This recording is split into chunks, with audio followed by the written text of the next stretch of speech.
it's like, but I was saying that with this stuff is that someone brought up a point, because this is where I want to get to. This is a very interesting conversation. Go ahead and play video 4 on the screen for us here. So here's a video of one of the Taliban people breaking a TV. And this is where we get into this interesting conversation where, you know, like a certain amount of people will see that like, oh, the Taliban's taking back over. They don't want all this regressive LGBTQ stuff. Mm-hmm. They don't want, you know, this weird egalitarian society. And they're like, oh, that's sick. That's based. I love that. Let's get back to that. And then there's also people who are like, oh, you know, the Taliban's the worst people. The U.S. should stay there forever. They should have had a woman president. Okay, like this woman who's on Twitter who's hates the United States, and I'm not, so it's like interesting. It's one of our enemies, someone who hates us. She hates us, said like, hey, perhaps there's something in between in the world where like we don't want your egalitarian women presidents with your LGBTQ stuff shoved down our children's throats, literally, at Drag Queen Story Hour. But we also don't want a regressive religious authority that breaks TVs in the street. Like, there's got to be something in the middle of this. They ban music as well, to be clear. Yeah, but do you get what I'm saying? It's like, why do we have to go? And why does it have to either be a liberal Western democracy with this weird egalitarian BS or an authoritarian religious right? Like, why can't there be some sort of something in the middle? Because these are real people who are living. Well, I'll tell you why. But first off, that's pretty meta, isn't it? I'm playing a clip of them playing a clip. It's like one of those infinite regression mirror images or something. Anyway, I'll tell you why. Because people work on instinct. They formulate their moral and political ideas and judgments and thus ideologies on their instincts. Their instincts come from a lot of things, their incentives, but also their evolved group strategies. I'll tell you this amazing, fantastical thing. Let's look at the country Japan. You might not believe this, but Japan is the way it is because it's full of Japanese people. And Japanese people have a temperament, they have a value hierarchy, all these sort of things, which creates the country Japan and the values and the group strategy and its expression thereof as we know it. And so I'll tell you why we can't have something in the middle, because the people who have the instincts to create something in between a dysgenic leftist feminist herd dark age and a totalitarian Islamic dark age, the people who have the moral intuitions necessary to create that middle ground didn't defend anything. That's your balanced markets and everything, white European male. That's why, because the white European males have let it all go. They didn't defend anything, and this has been a long and multi-pronged attack. But essentially, that's why.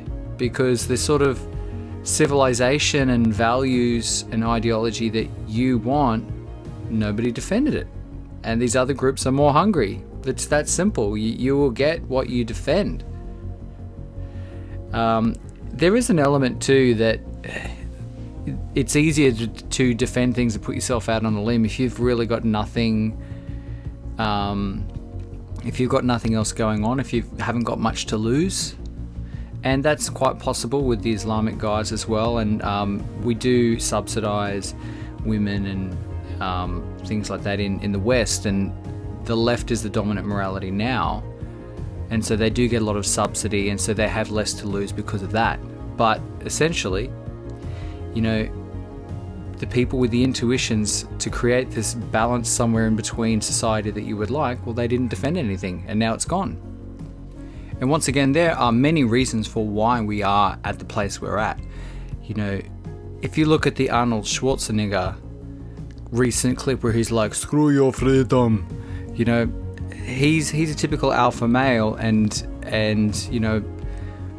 alpha males can be kind of like the jocks. They can be concerned with pursuing status, and one of the typical mechanisms is that women will band together, but men will throw each other under the bus for the sake of raising their own relative status to other men. If they compete, that men compete against other men, essentially.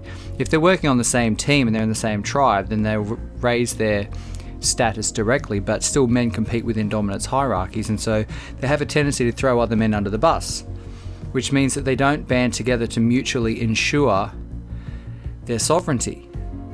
And so that's one reason, is that, men are susceptible to undermining as well, and they don't care about other men. And so let's just say, if you have a man who does want to defend the cultural norms and values of white European males, and he says, no, this is wrong, all the left, the cog femmes, they will gang up and attack his income and social status and things like that. Now, what mutual reciprocal insurance would be that the other men who share his values would come in and say, no, we're going to defend him, you can't do that, we're going to ensure his income, we're going to ensure his social status, that sort of thing, protect each other. It essentially means to protect each other against an attack.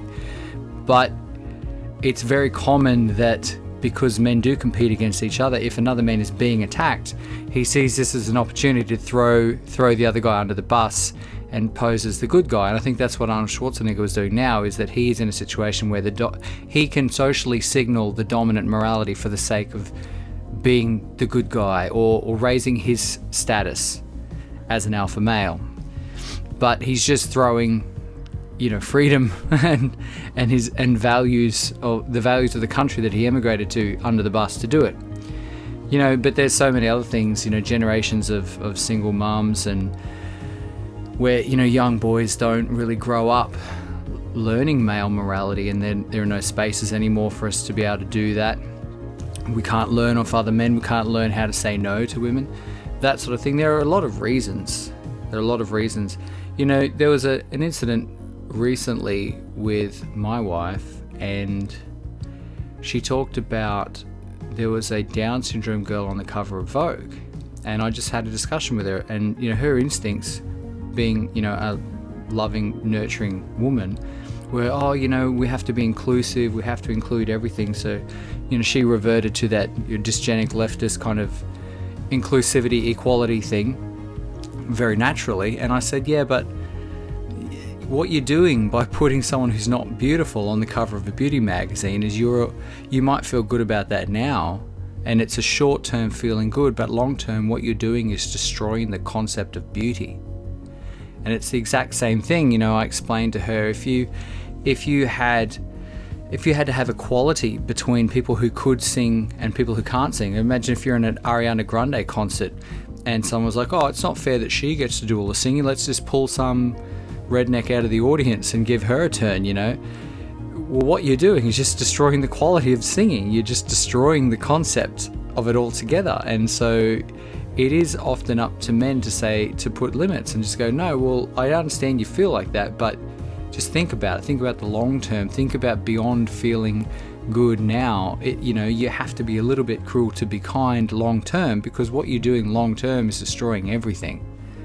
But unfortunately, generations of single mums, media brainwashing, absent boomer dads, a whole range of horrible scenarios, leave most modern men not being able to disagree with women, and as a result, and also not with the instincts to mutually ensure each other. And so if another man says, well, this is not the way it should be, there are not many other men these days who will come and say, look, unfortunately, that's how it is. You have to think about the long term. It's not all just about virtue signaling in the moment, because long term that damages things. Not many men are going to say that, and it's a real shame. That's part of what we're doing here at this channel is, and the groups that we get around with. You follow me and follow my friends, and it's a lot of it is about reclaiming that sort of stuff. But look, just to circle back to the original point, why isn't there a middle ground between a totalitarian Taliban theocracy? How's that for 3 T's? Totalitarian Taliban theocracy and the progressive left. Why isn't there a middle ground? Well, because the people with the instincts to create the middle ground ideology have been demoralized, undermined, and they're not doing anything. They've let it all go. you know, they A, have a lot to lose because, you know, we're quite wealthy and have been for a lot in the West. You know, a lot of these boomers are very wealthy. And so they just go, well, I can speak out, but my business will suffer, my income will suffer, or whatever. Whereas someone in the Taliban doesn't have that problem. But that aside, there's also these psychological issues just about losing our institutions, losing that male sovereign reciprocity. So, you know, yeah, that's why you can't have this middle ground. This is why you can't have nice things, because the people who would create that didn't defend it. And now it's all but gone. Hopefully we can bring it back, but the only way we're going to bring it back is if the people with those intuitions, the people who have the temperament to bring that middle ground about, actually start saying something and start defending something.